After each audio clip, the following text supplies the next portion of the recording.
ओम शांति। आज 30/12/2024 की साकार मुरली है।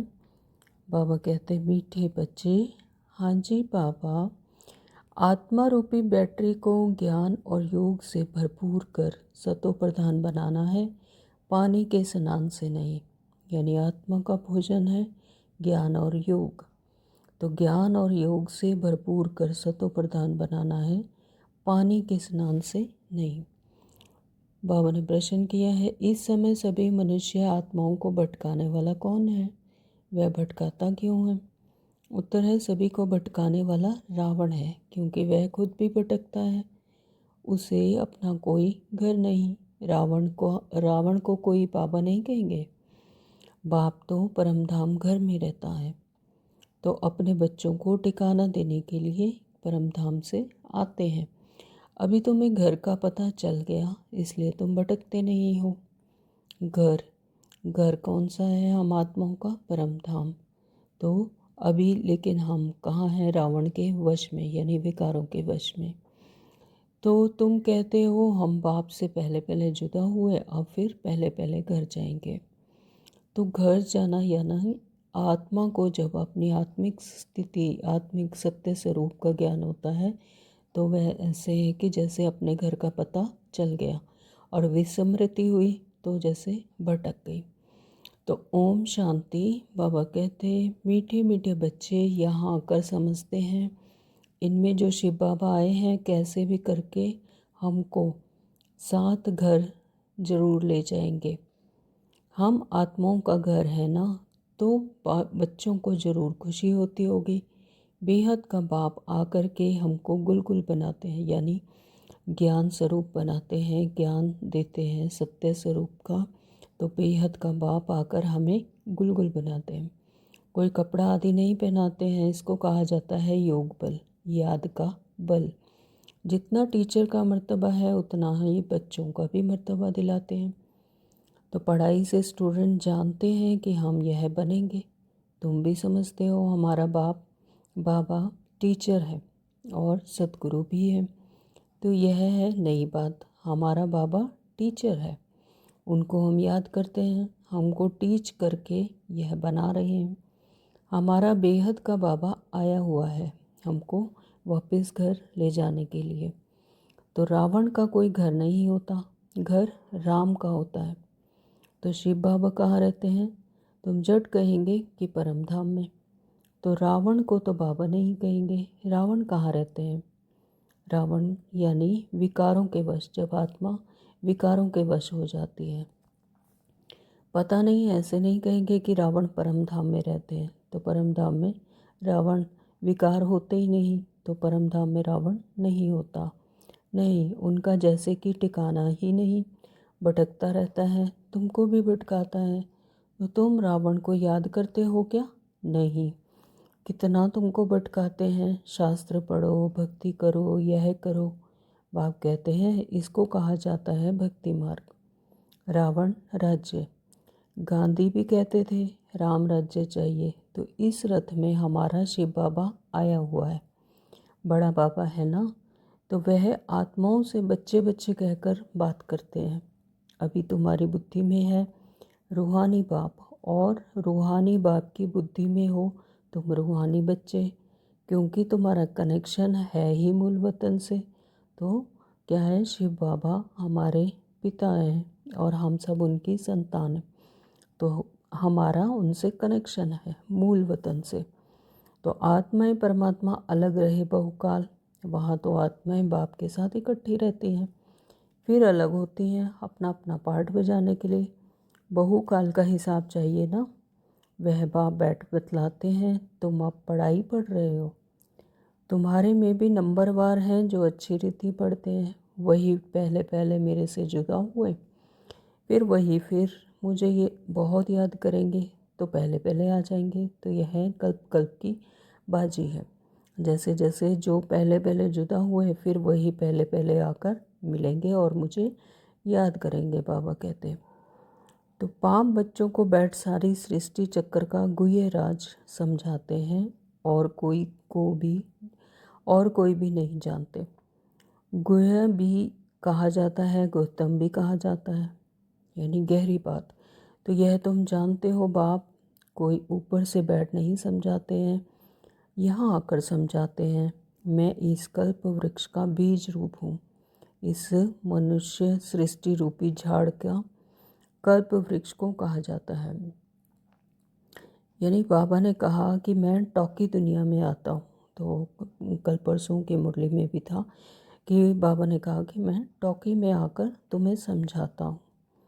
तो ये इस मनुष्य रूपी झाड़ को कल्प वृक्ष कहा जाता है। दुनिया में मनुष्य तो बिल्कुल कुछ नहीं जानते, कुंभकर्ण की नींद सोए हुए हैं, यानी उन्हें अपनी आत्मिक स्थिति का पता ही नहीं, आत्मिक सत्य स्वरूप को नहीं जानते, सोए पड़े हैं। फिर बाप आकर जगाते हैं, अभी तुम बच्चों को जगाया है और सब सोए पड़े हुए हैं। तो तुम भी कुंभकर्ण की आसुरी नींद में सोए हुए थे, जब तक हमें ज्ञान नहीं था, जब तक हमें सत्य स्वरूप का पता नहीं था। तो ऐसे ही जैसे कि कुंभकर्ण की आसुरी नींद में सोए हुए थे, बाप ने आकर जगाया है, बच्चों जागो, तुम गाफिल हो, अलबेले हो, सोए पड़े हो। इसको कहा जाता है अज्ञान नींद। तो वह नींद तो सब करते हैं, सतयुग में भी करते हैं, अभी सब हैं अज्ञान की नींद में। बाप आकर ज्ञान देकर सबको जगाते हैं। अब तुम बच्चे जागे हो, जानते हो बाबा आया हुआ है, हमको ले जाएगा। अभी तो ना यह शरीर काम कर रहा है, ना आत्मा, दोनों पतित बन पड़े हैं। एकदम मुलम्मे का है, यानी लाग लपेट, मिक्स चैरिटी। तो 9 कैरेट कहे अर्थात बहुत थोड़ा सोना। सच्चा सोना 24 कैरेट का होता है, यानी आत्मा की क्वालिटी डाउन हो गई है। तो अब बाप तुम बच्चों को 24 कैरेट में ले जाना चाहते हैं, तो यानी आत्मिक समृद्धि दिलाकर बच्चों को उतना गुणवान बनाकर 24 कैरेट की तरह सतो प्रधान बनाते हैं। तो तुम्हारी आत्मा को सच्चा सच्चा गोल्डन ईस्ट बनाते हैं। भारत को सोने की चिड़िया कहते थे, अभी तो लोहे की ठिक्कर बित्तर की चिड़िया कहेंगे। है तो चैतन्य ना, यह समझने की बातें हैं। जैसे आत्मा को समझते हो वैसे बाप को भी समझ सकते हो। कहते भी हैं चमकता है सितारा, बहुत छोटा सितारा है, यानी आत्मा एक बिंदु स्वरूप सितारे की तरह चमकता है। तो डॉक्टर आदि ने भी बहुत कोशिश की है देखने की, परंतु दिव्य दृष्टि बगैर देख नहीं सकते। तो इन स्थूल आँखों से नहीं देखा जा सकता, दिव्य दृष्टि ज्ञान दृष्टि से ही देखा जा सकता है। बहुत सूक्ष्म है। कोई कहते हैं आँखों से आत्मा निकल गई, कोई कहते हैं मुख से निकल गई। तो आत्मा निकल कर जाती कहाँ है? दूसरे तन में जाकर प्रवेश करती है। अभी तुम्हारी आत्मा ऊपर चली जाएगी शांति धाम, ये पक्का मालूम है। बाप आकर हमको घर ले जाएंगे, यानी ये स्थूल में समझने की बातें हैं। तो एक तरफ है कलयुग, दूसरी तरफ है सतयुग। अभी हम संगम पर खड़े हैं, वंडर है। यहाँ करोड़ों मनुष्य हैं और सतयुग में सिर्फ 9 लाख। यहाँ करोड़ों मनुष्य हैं, अभी कलयुग में सारी मनुष्य आत्माएं सभी नीचे मतलब स्थूल में आ चुके हैं। तो बाबा कहते हैं कि सतयुग में तो सिर्फ 9 लाख आएंगी, तो बाकी आत्माएं क्या करेंगे? परम धाम में साइलेंस कंडीशन में होंगे। तो बाकी सबका क्या हुआ? विनाश हो जाता है। बाप आते ही हैं नई दुनिया की स्थापना करने। तो ब्रह्मा दोबारा स्थापना होती है, फिर वही पालना भी होती है 2 रूप में। ऐसे तो नहीं 4 भुजा वाला कोई मनुष्य होंगे। तो यह समझने की बात है, ये शक्तियाँ दिखाई हैं कि 4 भुजा वाला तो मनुष्य कोई होता नहीं, यह गुह्य राज है, समझने की बात है। फिर तो शोभा ही नहीं। बच्चों को भी समझा देते हैं चतुर्भुज है श्री लक्ष्मी श्री नारायण का कंबाइंड रूप। श्री अर्थात श्रेष्ठ। त्रेता में तो 2 कला कम हो जाती है। तो बच्चों को यह जो नॉलेज अभी मिलती है, इसकी स्मृति में रहना है। मुख्य है ही 2 अक्षर, बाप को याद करो। दूसरे कोई की समझ में नहीं आएगा, है ना। जो कल्प जिन्होंने समझा है बच्चों ने बाप को, तो वही समझ सकेंगे, दूसरे कोई को समझ नहीं आएगा। बाप ही पतित पावन सर्वशक्तिमान है। गाते भी हैं बाबा, हाँ आपने हमको सारा आसमान धरती सब कुछ दे दिया, तो ऐसी कोई चीज़ नहीं जो ना दी हो, तो सारे विश्व का राज्य ही दे दिया है। जैसे बाबा कहते तुम जानते हो यह लक्ष्मी नारायण विश्व के मालिक थे। लक्ष्मी नारायण यानी यह क्या है, सतयुग की इनकी प्रारब्ध है, तो वो क्या बने, विश्व के मालिक। तो फिर ड्रामा का चक्र फिरता है, संपूर्ण निर्विकारी बनना है नंबरवार पुरुषार्थ अनुसार। तो यह भी जानते हो, विकारी से निर्विकारी, निर्विकारी से फिर विकारी। तो यह 84 जन्मों का पाठ अनगिनत बार बजाया है, उसकी गिनती नहीं कर सकते। आदमशुमारी भल गिनती कर लेते हैं, बाकी यह है जो तुम तमो प्रधान से सतो प्रधान और सतो प्रधान से तमो प्रधान बनते हो, इनका हिसाब निकाल नहीं सकते कि कितनी बार बने हो। बाबा कहते हैं 5000 वर्ष का यह चक्र है। यह ठीक है, लाखों वर्ष की बात तो याद भी ना रह सके। अभी तुम्हारे में गुणों की धारणा होती है, ज्ञान का तीसरा नेत्र भी मिल जाता है, तो इन आँखों से तुम पुरानी दुनिया को देखते हो। तीसरा नेत्र जो मिलता है उससे नई दुनिया को देखना है। यह दुनिया तो कोई काम की ही नहीं है, पुरानी दुनिया है। नई और पुरानी दुनिया में फ़र्क देखो कितना है। सतो प्रधान दुनिया नई दुनिया और तमो प्रधान दुनिया पुरानी दुनिया।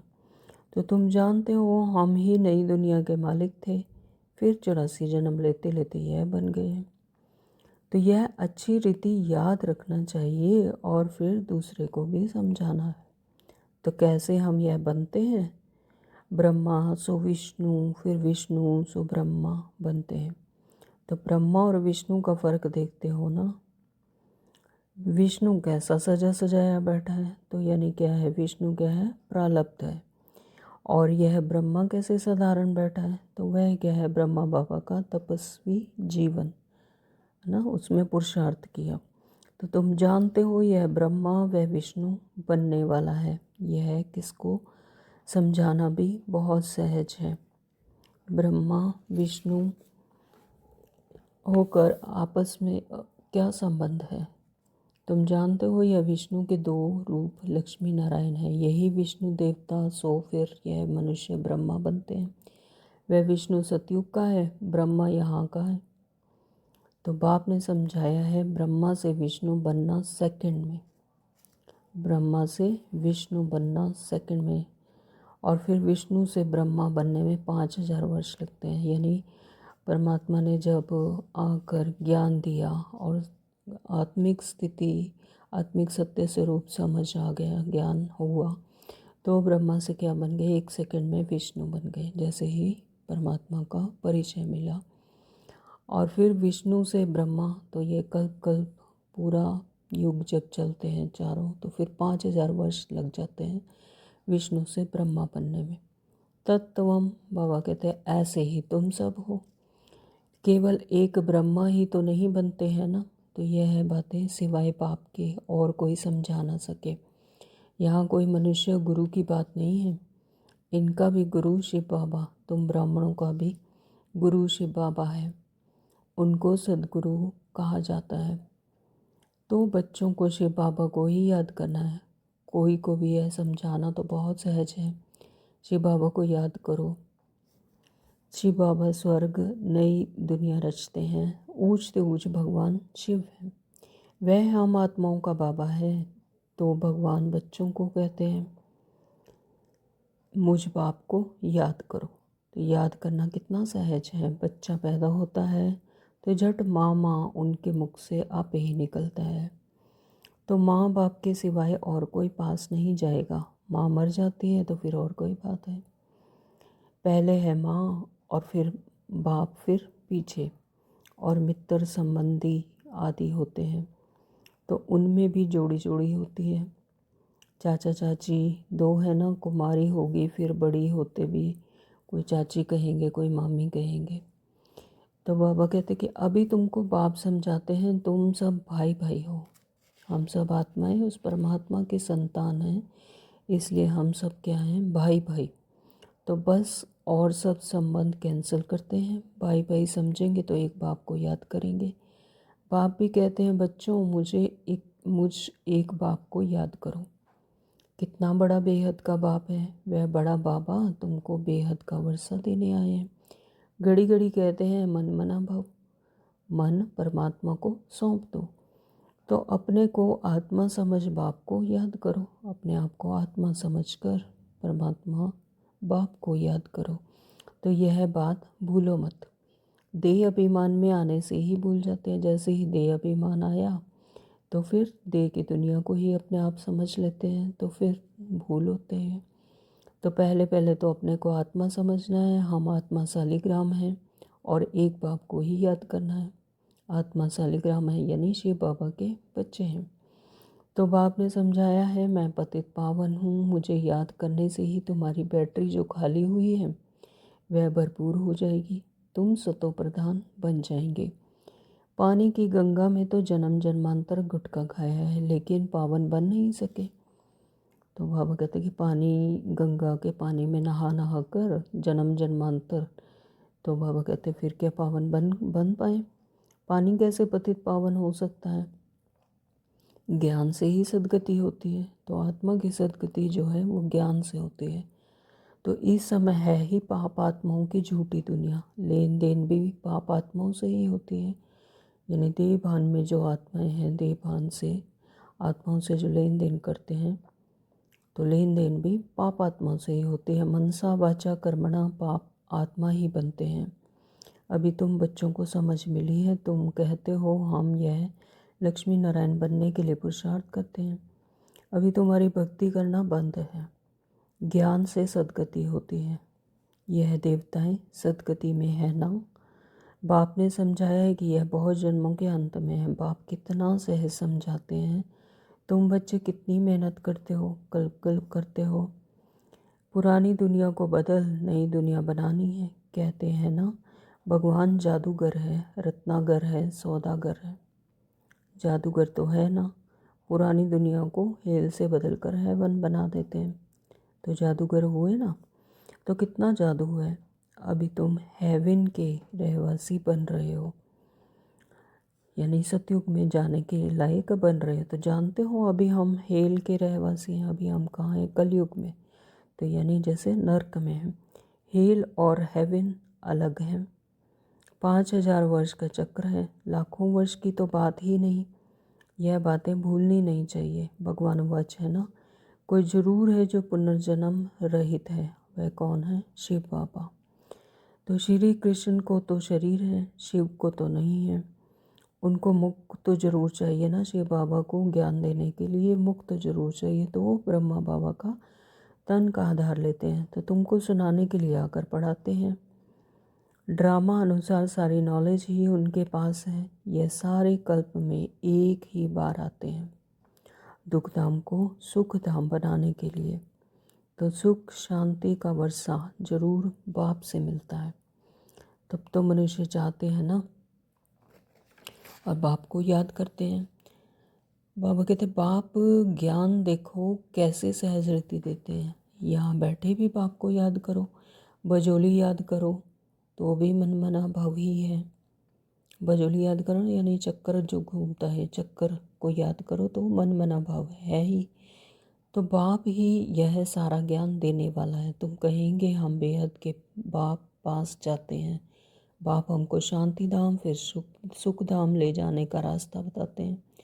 यहाँ बैठे घर को याद करना है, अपने को आत्मा समझ बाप को याद करना है, घर को याद करना है और नई दुनिया को याद करना है, यानी स्वयं को अपने आत्मिक स्थिति में टिकाना है। तो यह पुरानी दुनिया को ख़त्म होनी ही है, यह पुरानी दुनिया ख़त्म होनी ही है।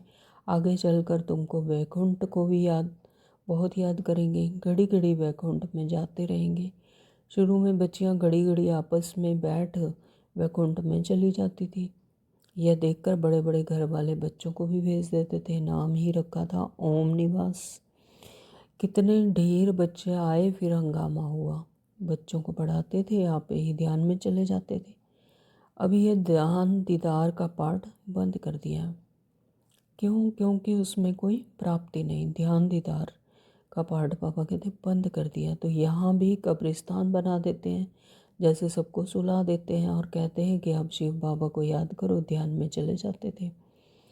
तो अब तुम बच्चे भी जादूगर हो, किसको भी देखेंगे तो वह झट ध्यान में चले जाएंगे। यह जादू कितना अच्छा है। नौदा भक्ति में तो जब एकदम प्राण देने को तैयार होते हैं, यानी बलि देते हैं, तब उनको दीदार होता है।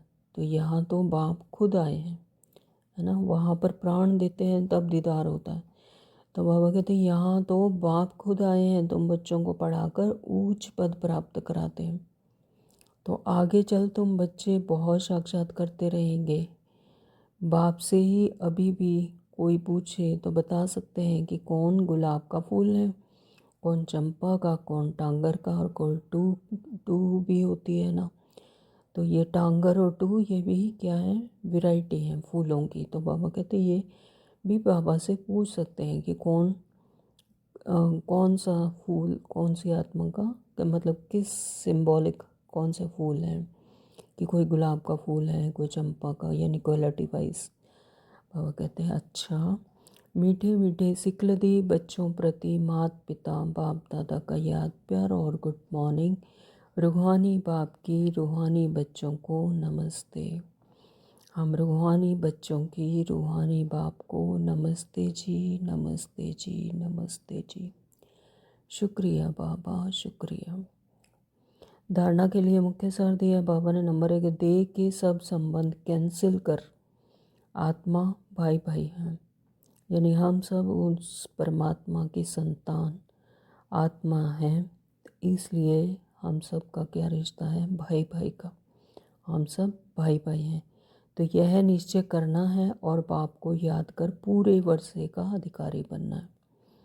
नंबर 2, बाबा ने कहा अब पाप आत्माओं से लेन देन नहीं करनी है, यानी जो आत्माएं देहभान में हैं, मैं और मेरे से नहीं छूटी हैं, तो उनसे बाबा कहते हैं कि पाप आत्माओं से लेन देन नहीं करनी है। अज्ञान नींद से सबको जगाना है। शांति धाम और सुख धाम जाने का रास्ता बताना है। वरदान दिया बाबा ने, मन बुद्धि की एकाग्रता द्वारा सर्व सिद्धियाँ प्राप्त करने वाले सदा समर्थ आत्मा भव। मन बुद्धि की एकाग्रता यानी अचल अडोल स्थिति द्वारा सर्व सिद्धियाँ प्राप्त कर सदा समर्थ आत्मा भव। सर्व सिद्धियों को प्राप्त करने के लिए एकाग्रता की शक्ति को बढ़ाओ। यह एकाग्रता की शक्ति सहज निर्विघ्न बना देती है। तो जैसे ही आत्मा अपने आत्मिक स्वरूप में अचल अडोल स्थिति में रहती है तो क्या बन जाती है, निर्विघ्न। मेहनत करने की आवश्यकता नहीं रहती, एक बाप दूसरा ना कोई, इसका सहज अनुभव होता है। सहज एक रस स्थिति बन जाती है। सब के प्रति कल्याण की वृत्ति, भाई भाई की दृष्टि रहती है।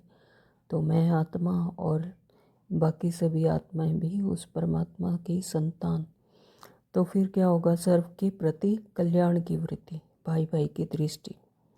तो लेकिन एकाग्र होने के लिए इतना समर्थ बनो जो मन बुद्धि सदा आपके ऑर्डर अनुसार चले, यानी अपनी ज्ञान इंद्रियां और कर्म इंद्रियों पर पूरा कंट्रोल आपके वश में हो, आपके अनुसार आत्मा के अनुसार ऑर्डर अनुसार चले।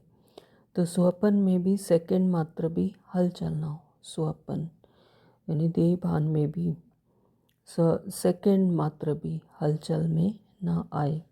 स्लोगन है, कमल पुष्प के समान न्यारे रहो तो प्रभु के प्यार का पात्र बन जाएंगे। कमल पुष्प इस दुनिया में रहते हुए भी जैसे इस दुनिया में है ही नहीं, कमल पुष्प समान यानी किचड़े में भी रहते हुए उपराम स्थिति, न्यारा और प्यारा।